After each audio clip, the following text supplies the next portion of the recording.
So today in this lecture we are going to discuss the importance of vascular endothelial growth factor VEGF in the formation of new blood vessels.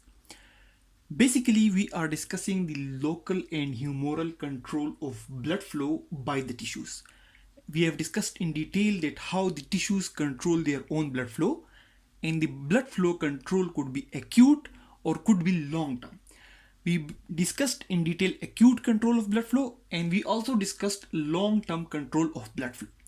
We discussed that in the long term control of blood flow, there is basically formation of new blood vessels or vascularization of the tissue.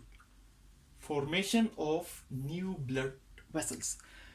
So in the long-term control, there is formation of new blood vessels. How these new blood vessels are formed, and what is the role of endothelial growth factor, vascular endothelial growth factor (VEGF) in the formation of these vessels.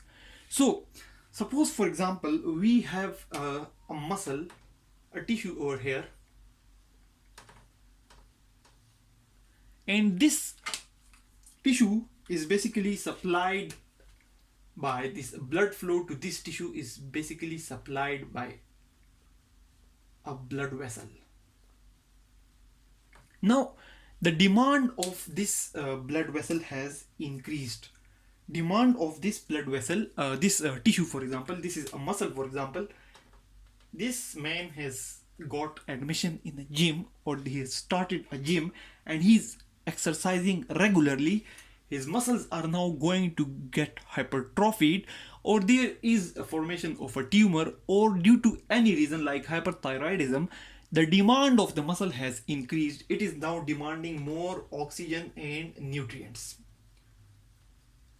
In the acute term, if the demand increases suddenly in seconds to minutes, then we discussed that the blood vessels can increase in size and the sphincters can open and the wall of the vessel can dilate or relax, and it will increase the blood flow and it can fulfill the increased demand of this tissue.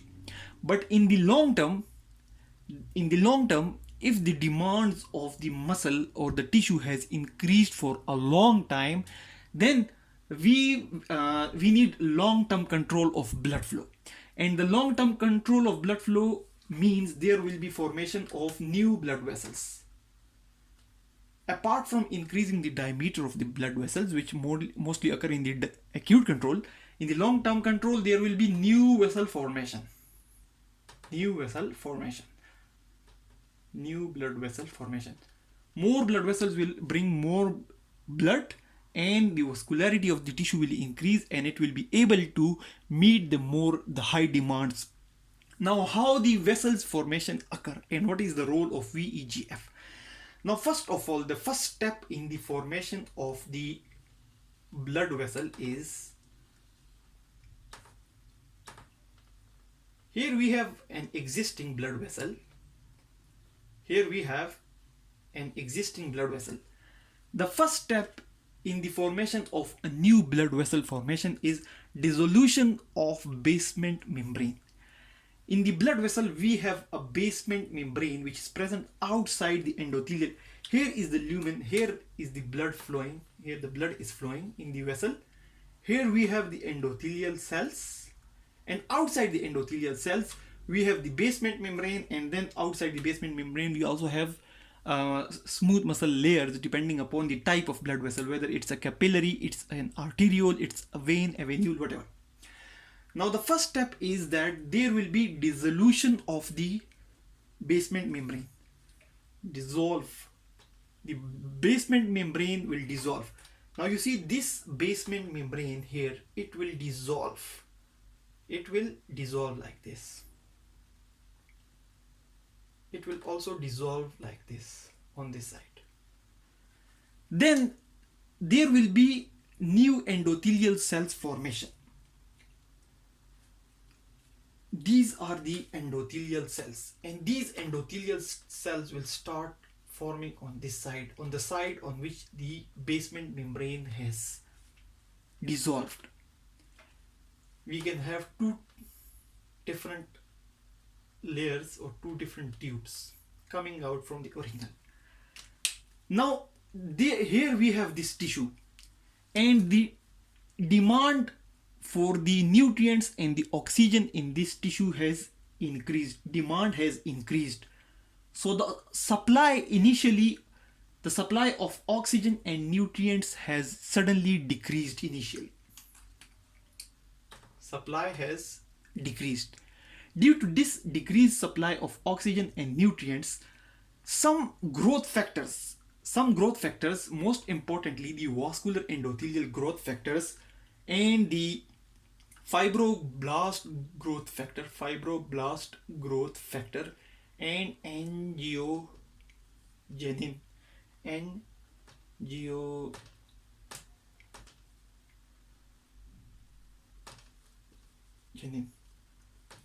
these peptides, these molecules, they get secreted from here, from the tissue, and they start coming towards these blood vessels. And due to the influence of these growth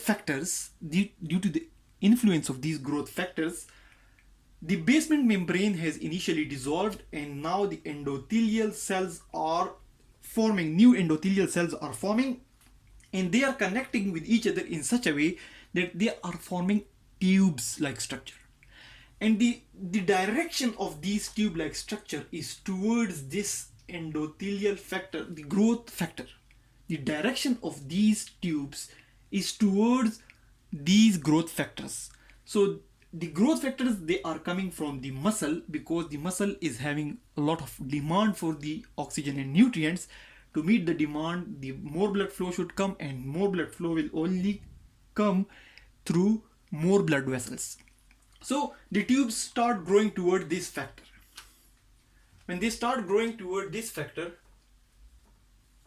the first step was dissolution of the basement membrane, then there was formation of new endothelial cells, and then there is connection of the tubes.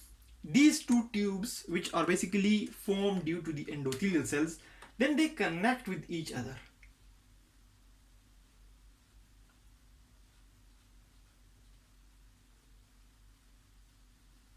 They may connect here,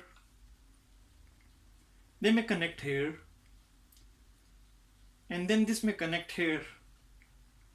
So basically anastomosis occurs between these tubes, so that there is completion of this blood vessel formation, and blood can move easily and then come back easily.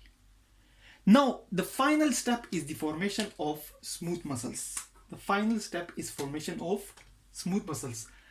If this new blood vessel, if it has to become an arteriole or a stronger vessel, then the smooth muscle will form around these endothelial cells, and it will complete the formation of these new blood vessel formation.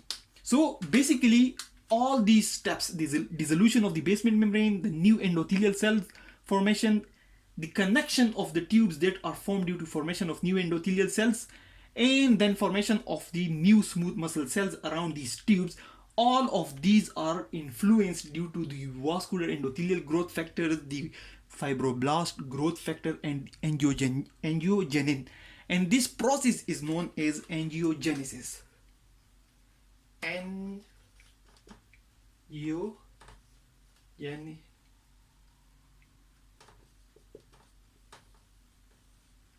So this is the formation of the formation of new blood vessels, or angiogenesis.